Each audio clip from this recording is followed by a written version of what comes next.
আসসালামু আলাইকুম ও রহমতুল্লাহি ওয়া বারাকাতুহু। এই ভিডিওতে একটি চ্যালেঞ্জিং পেশার আলোচনা করা হয়েছে প্রেজেন্টেশন ভিডিওর মাধ্যমে। যারা সেলস রিপ্রেজেন্টেটিভ, সংক্ষেপে এইচআর অথবা সেলস অফিসার, মোট কথা সেলসের সাথে জড়িত, তাদের উদ্দেশ্যে এই সেলস নিয়ে অনেক কিছুই জানার বা বোঝার থাকে। তো তার মধ্য থেকে অল্প কিছু বিষয় নিয়ে আলোচনা করা হলো। যারা ভবিষ্যতে সেলস রিপ্রেজেন্টেটিভ হবেন, অর্থাৎ সেলস পেশার সাথে জড়িত হবেন অথবা বর্তমানে আছেন, জানার প্রবল ইচ্ছা, তাদের উদ্দেশ্যে এই ভিডিওটি আশা করি সহযোগিতামূলক হবে। আপনি যদি একটা কোম্পানির সেলসম্যান অথবা বিক্রয় প্রতিনিধি, SR, sales supervisor, zone incharge, TSM এসব পদ কর্মানুসারে পেয়ে থাকেন, তাহলে আপনার অবশ্যই সেলস সম্পর্কে ভালো অভিজ্ঞতা অর্জন করতে হবে। অনেকে হয়তোবা কাজ করতে করতে অভিজ্ঞ হয়ে থাকেন, কিন্তু যারা প্রথম কোনো একটা কোম্পানিতে সেলস রিপ্রেজেন্টেটিভ হিসেবে জয়েন করবেন, তাদের সেলস নিয়ে অনেক কিছুরই জানার বোঝার থাকে। সেলস সম্পর্কে শিক্ষামূলক এই ভিডিওতে আমি নতুনদের উদ্দেশ্যে কিছু বিষয় তুলে ধরবো। একজন সেলসম্যান হওয়াটা যতটা সহজ, কিন্তু সেটা ধরে রাখা বা সেটা দিয়ে ভবিষ্যৎ গড়া ততটা সহজ নয়, কারণ এটি এক চ্যালেঞ্জিং পেশা। প্রতি মুহূর্তে প্রতি ক্ষণে আপনাকে চ্যালেঞ্জ গ্রহণ করতে হবে বিভিন্ন বিষয়ের সাথে। যাক, সে বিষয়ে নাইবা বললাম, তবে আমরা সেলস নিয়ে আলোচনা করব। আপনি যখন একটা কোম্পানির সেলসম্যান অথবা বিক্রয় প্রতিনিধি হতে যাবেন, তখন আপনাকে যে বিষয়গুলো জানতে হবে, যেমন সেলস বা বিক্রয় কাকে বলে, এটি হতে পারে আপনার ইন্টারভিউয়ের প্রশ্ন। সেক্ষেত্রে আপনাকে জানতে হবে সেলস বা বিক্রয় কাকে বলে।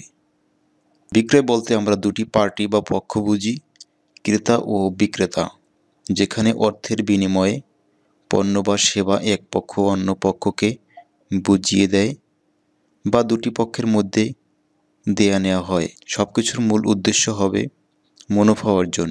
এর বাইরেও সেলস নিয়ে অনেক কথা রয়েছে, সে বিষয়ে পরবর্তীতে আশা করি জানতে পারবেন। সেলস কি বা সেলস কাকে বলে? সেলস এর উদ্দেশ্য হচ্ছে মুনাফা। সহজ কথায় দুটি পক্ষের মধ্যে পণ্য বা সেবার যাবতীয় আদান প্রদানকেই সেলস বলা হয়। সেলস হচ্ছে দুটি ব্যক্তি বা পক্ষের মধ্যে বিনিময়। ক্রেতার দেখা বা অদেখা পণ্য বা সেবা টাকার বিনিময়ে সম্পদ গ্রহণ করে। সেলস শর্ত দুটি পক্ষ পণ্য বা সেবার আদান প্রদান, উদ্দেশ্য হচ্ছে মুনাফা। সেলস রিপ্রেজেন্টেটিভ বা বিক্রয় প্রতিনিধি কাকে বলে? সেলস রিপ্রেজেন্টেটিভ বা বিক্রয় প্রতিনিধি কোনো ব্যবসা প্রতিষ্ঠানের পণ্য বা সেবা সরাসরি বিক্রি করে থাকেন, যিনি কোম্পানি বা প্রতিষ্ঠানের দেওয়া উৎপাদিত পণ্য বা সেবা ক্রেতার কাছে বিক্রয় করার লক্ষ্যে যাবতীয় কাজ করে থাকেন। আদর্শ বিক্রয় প্রতিনিধি কাকে বলে? সেলসম্যান শব্দের মধ্যে আছে আদর্শ বিক্রয় প্রতিনিধির গুণাবলী, যেমন সাবটেল। একজন বিক্রয় প্রতিনিধি তার সমস্ত চিন্তা ভাবনা আকর্ষণীয়ভাবে উপস্থাপন করেন এবং সমস্যা সমাধানে দক্ষ হবেন। অ্যাটেনশন। একজন বিক্রয় প্রতিনিধি নিজের উপর অর্পিত দায়িত্ব সুষ্ঠুভাবে সম্পন্ন করার জন্য কাজ ও দায়িত্ব এর প্রতি গভীরভাবে মনোযোগ দিবেন। লিঙ্কম্যান। একজন বিক্রয় প্রতিনিধি পণ্য বিক্রি এর সাথে সাথে সকলের সাথে সুষ্ঠু সম্পর্ক স্থাপন করবেন। এনার্জেটিক। একজন বিক্রয় প্রতিনিধি প্রয়োজনে অতিরিক্ত কাজের দায়িত্ব নিতে দ্বিধা করবেন না। সফিস্টিকেটেড। একজন বিক্রয় প্রতিনিধি কাজের সময় শারীরিক ও মানসিকভাবে পরিশীলিত হবেন। মেথডিস্ট। একজন বিক্রয় প্রতিনিধি কোম্পানির নিয়ম মেনে পদ্ধতিগতভাবে কাজ করবেন। অ্যাক্টিভ। একজন বিক্রয় প্রতিনিধিকে নির্দিষ্ট লক্ষ্যমাত্রা অর্জনের জন্য কর্মপরায়ণ হতে হবে। Never offensive. একজন বিক্রয় প্রতিনিধি কখনো আক্রমণাত্মক অথবা রাগান্বিত স্বরে কথা বলবেন না। একজন ভালো বিক্রয় প্রতিনিধি হতে গেলে কি কি দক্ষতা থাকা দরকার? পণ্য সম্পর্কে জ্ঞান, অর্থাৎ প্রোডাক্ট নলেজ। যে সকল সেলসম্যান নিজের প্রোডাক্ট বোঝে না, সে কোনোদিন সেটা ভালোভাবে বা সফলরূপে বিক্রি করতে পারেন না। রিলেশনশিপ বা সম্পর্ক বানানোর ক্ষমতা। একটা সেলসম্যান হিসেবে আপনার সবথেকে মুখ্য দায়িত্ব হবে অন্যের সঙ্গে সম্পর্ক তৈরি করা। ধৈর্য। সেলস বিক্রি সহজ না। ধরুন আপনি একটা বিশেষ কিছু রান্না করার ভাবলেন, তার জন্য নানান রকম জিনিস প্রয়োজন হয়, সঠিক ইনগ্রেডিয়েন্টস লাগে, সময় লাগে, আর লাগে ধৈর্য। ঠিক একইভাবে একটা বিক্রয়ের জন্য সেটা সবথেকে গুরুত্বপূর্ণ।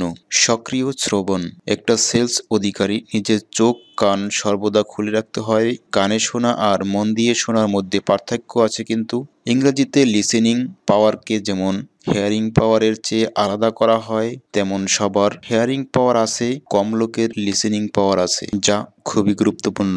সঠিক প্রশ্ন করা। একটা সেলস অধিকারী হিসেবে আপনার কোনো প্রশ্ন কিভাবে জিজ্ঞেস করার আছে, কখন করার আছে, আর প্রশ্নের উত্তরটি থেকে আপনার কি লাভ, এই সব কথা কিন্তু অনেক গুরুত্বপূর্ণ। কৌশলগত প্রত্যাশা, দক্ষতা, সময়ের জ্ঞান। ভালো সেলসম্যান হওয়ার উপায় কি? সহজ সরল কিন্তু বুদ্ধিমান। মনোযোগী শ্রোতা। সহানুভূতিশীল হওয়া। ক্রেতাকে কথা দিয়ে আকৃষ্ট করার ক্ষমতা। পণ্য সম্পর্কে সার্বিক ধারণা জ্ঞান দক্ষতা। কর্মতৎপরতা। নিয়মনিষ্ঠ। কথা বরখেলাপ না করা। ক্রেতার চাহিদা ও আর্থিক সক্ষমতা অনুধাবন করা। নিজের ও ক্রেতার উভয়ের লাভ দেখা। সৃজনশীলতা। বিক্রি করার জন্য দৃঢ়প্রতিজ্ঞ হওয়া। আবেগপ্রবণ না হয়ে পড়া। ক্রেতাকে পর্যবেক্ষণ করার সামর্থ্য। সুনাম তৈরি করা। সততা। বিচার বিশ্লেষণ করার ক্ষমতা। নতুন নতুন ক্রেতা খুঁজে বের করা।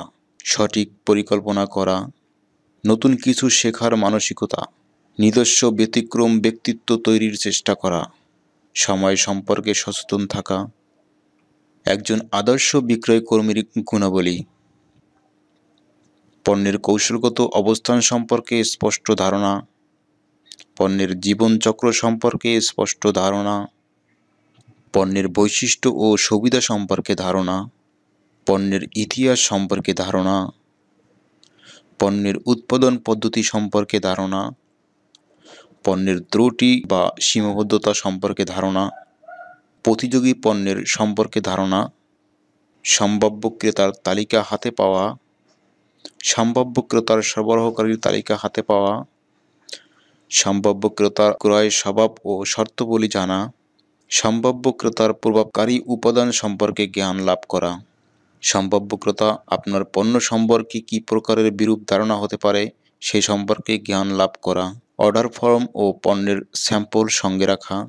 ক্রেতার আচরণগত শ্রেণী বিভাগের সাথে সামঞ্জস্যপূর্ণ পোশাক আশাক বাচনভঙ্গি ও অন্যান্য যোগাযোগ কৌশল স্থির করা।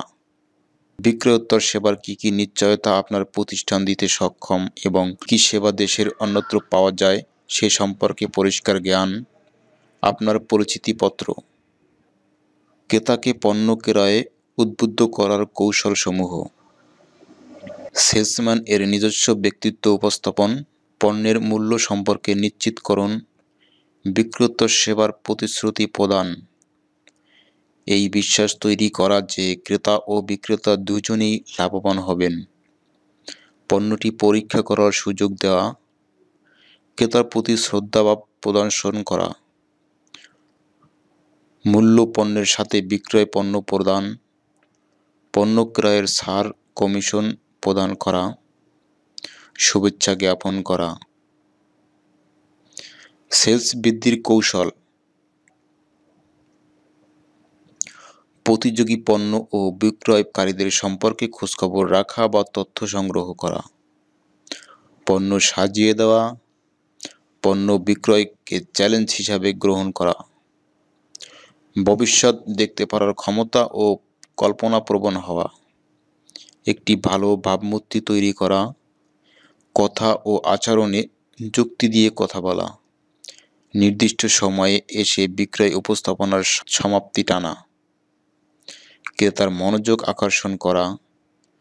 ক্রেতার মধ্যে পণ্যটির প্রতি আকর্ষণ সৃষ্টি করা। ক্রেতার মধ্যে পণ্যটি অর্জন করার ইচ্ছা তৈরি করা। ক্রেতাকে পণ্যটি ক্রয় করার পদক্ষেপ গ্রহণের জন্য প্রস্তুত করা। সেলসম্যান হিসেবে যাহা ত্যাগ করতে হবে: অধৈর্য, চুপচাপ নীরবতা, খিটখিটে মেজাজ, বাচাল অতি কথা বলা, সিদ্ধান্তহীনতায় ভোগা, বিরূপ কিংবা লাজুক, অসত্য কথা বলা, লক্ষ্যহীন চলাফেরা কথা বলা, পরিচয় না দেওয়া, অপ্রয়োজনীয় কথা বলা, পণ্যের ভুল তথ্য দেওয়া। ধন্যবাদ। From Gram Bangla Online, presentation MD Mobarak Hossain Khan.